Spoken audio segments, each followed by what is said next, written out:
আগামী নির্বাচনকে সামনে রেখে এই ৬টি কমিশনের সুপারিশের বিবেচনা গ্রহণের লক্ষ্যে জাতীয় ঐকমত্য গঠনের জন্য রাজনৈতিক দল ও শক্তিগুলোর সঙ্গে আলোচনা এবং পদক্ষেপ সুপারিশের উদ্দেশ্যে ১২ই জানুয়ারি ৭ সদস্যের জাতীয় ঐকমত্য কমিশন গঠন করা হয়।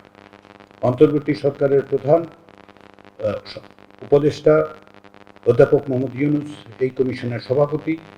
এই কমিশনের সহ-সভাপতির দায়িত্ব আমার উপর অর্পণ করা হয়েছে।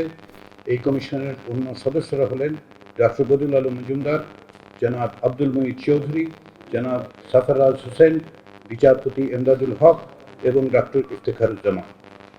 এই কমিশনের মেয়াদ ৬ মাসের। এই কমিশনের কাজে সহযোগিতা করার উদ্দেশ্যে গত ৬ই ফেব্রুয়ারি প্রধান উপদেষ্টার বিশেষ সহকারী হিসেবে সাংবাদিক মনির হায়দারকে নিয়োগ করা হয়। তিনি ঐকমত্য কমিশনের সঙ্গে যুক্ত আছেন এবং রাজনৈতিক দলগুলোর সঙ্গে যোগাযোগ এবং সমন্বয়ের দায়িত্ব পালন করছেন। গত 15ই ফেব্রুয়ারি থেকে এই কমিশন কাজ শুরু করে।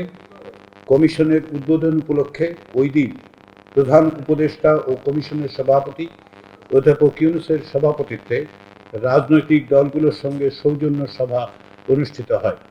এই সভায় ৩৪টি দলের মোট ১০৪ জন প্রতিনিধি উপস্থিত ছিলেন।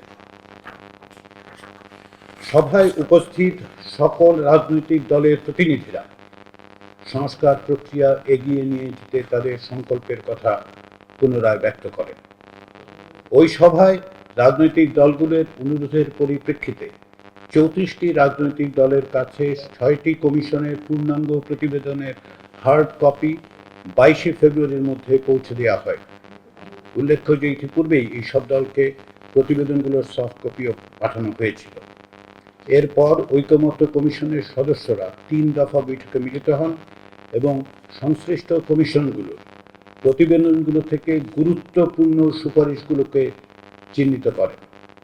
৫টি কমিশনের গুরুত্বপূর্ণ সুপারিশগুলোকে ছকের আকারে বিন্যস্ত করা হয়।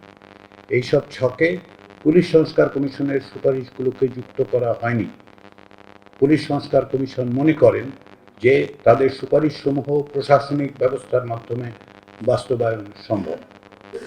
এই ছকসমূহ ৬ই মার্চ ৩৪টি রাজনৈতিক দল ও জোটের কাছে পৌঁছে দেওয়া হয়েছে। এতে মোট সুপারিশের সংখ্যা ১৬৬টি। এর মধ্যে সংবিধান সংস্কার সংক্রান্ত সুপারিশ ৭০টি, নির্বাচন ব্যবস্থা সংস্কার বিষয়ে সুপারিশ ২৭টি, বিচার বিভাগ সংক্রান্ত সুপারিশ ২৩টি, জনপ্রশাসন সংক্রান্ত সুপারিশ ২৬টি এবং দুর্নীতি দমন কমিশন সংক্রান্ত সুপারিশ ২০টি। প্রতিটি সুপারিশের ক্ষেত্রে দুটি বিষয়ে মতামত চাওয়া হয়েছে। প্রথমটি হল সংশ্লিষ্ট সুপারিশের বিষয়ে একমত কিনা। এতে 3টি বিকল্প রাখা হয়েছে। সেগুলো হচ্ছে একমত, একমত নই এবং আংশিকভাবে একমত। এই 3টি বিকল্পের যে কোনো একটিতে টিক চিহ্ন দিয়ে মতামত জানাতে রাজনৈতিক দলগুলোর প্রতি আমরা অনুরোধ জানিয়েছি। দ্বিতীয়টি হলো প্রতিটি সুপারিশের বিষয়ে সংস্কারের সময়কাল এবং বাস্তবায়নের উপায়। জনপ্রশাসন মন্ত্রণালয়ের পক্ষ থেকে এই প্রতিবেদনগুলোর পূর্ণাঙ্গ এবং সংক্ষিপ্ত ভাষ্য ইতিমধ্যে মুদ্রিত আকারে প্রকাশ করা হয়েছে। ইতিমধ্যে 3টি প্রতিবেদন প্রকাশিত হয়েছে, বাকিগুলো আগামী 2-1 দিনের মধ্যেই জনপ্রশাসন মন্ত্রণালয়ের পক্ষ থেকে প্রকাশ করা হবে বলে আমাদের জানানো হয়েছে। এগুলো সারা দেশের পাবলিক লাইব্রেরিগুলোতে পাঠানো হবে, বিশ্ববিদ্যালয়গুলোতে পাঠানো হবে এবং আমরা আশা করছি যে পাবলিক লাইব্রেরিতে এগুলো থাকার কারণে যে কোনো কেউ এগুলো সহজেই দেখতে পারবেন, পড়তে পারবেন। এই ওয়েবসাইটগুলোর অন্যতম উদ্দেশ্য হচ্ছে একই সঙ্গে জনগণের কাছে এবং আপনাদের কাছে অর্থাৎ গণমাধ্যমের মাধ্যমে সকলের কাছে এই সুনির্দিষ্ট সুস্পষ্ট সংস্কারগুলো উপস্থাপন করা, যাতে করে আপনারা এগুলো নিয়ে আলোচনা করতে পারেন এবং জনগণের দৃষ্টি আকর্ষণ করতে পারেন। আমরা আশা করছি যে বিভিন্নভাবে জনগণের মধ্যে, সাধারণ নাগরিকদের মধ্যে এই বিষয়ে আরও আলোচনা হবে এবং সেই লক্ষ্যেই এই সংস্কার কমিশনের পক্ষ থেকে এখন পর্যন্ত যে 6টি সংস্কার কমিশনের প্রতিবেদন পাওয়া গেছে সেগুলো আমরা আপলোড করেছি এবং আমরা যেটা বলেছি যে যে কোনো বিষয়ে আমরা যে কোনো অবস্থাতেই রাজনৈতিক দলগুলোর সাথে আলোচনা করতে আগ্রহী। আনুষ্ঠানিক এবং অনানুষ্ঠানিক প্রক্রিয়ার মধ্যে দিয়ে এই আলোচনা অগ্রসর হবে। রাজনৈতিক দলগুলোর মতামতের সুপারিশের ব্যাপারে রাজনৈতিক দলগুলোর মতামতের পাশাপাশি আমরা নাগরিকদের মতামত জানার জন্য খুব শিগগিরই ওয়েবসাইটের মাধ্যমে ব্যবস্থা করব।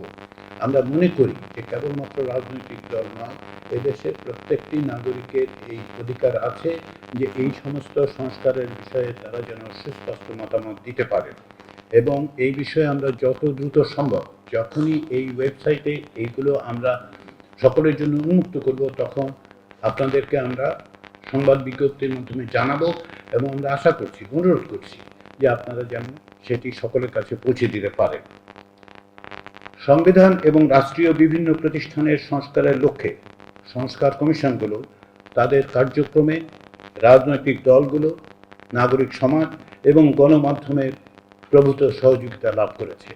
এটি কেবলমাত্র আনুষ্ঠানিক বক্তব্য নয়, আমি আন্তরিকভাবে এটা বলতে পারি যে আমরা যখন যে 6টি কমিশন কাজ করেছে, সেই 6টি কমিশন এবং বিশেষ করে সংবিধান সংস্কার কমিশনের দায়িত্ব পালন করার সময় আমরা যে প্রভূত সহযোগিতা পেয়েছি রাজনৈতিক দলগুলোর কাছ থেকে, নাগরিক সমাজের কাছ থেকে এবং বিশেষ করে আপনাদের কাছ থেকে, সেটার জন্য আমি আন্তরিকভাবে ওই কমিশনের প্রধান হিসেবে এবং জাতীয় ঐক্যমত্য কমিশনের পক্ষ থেকে আমি আন্তরিকভাবে এই ধন্যবাদ আপনাদের জানাই।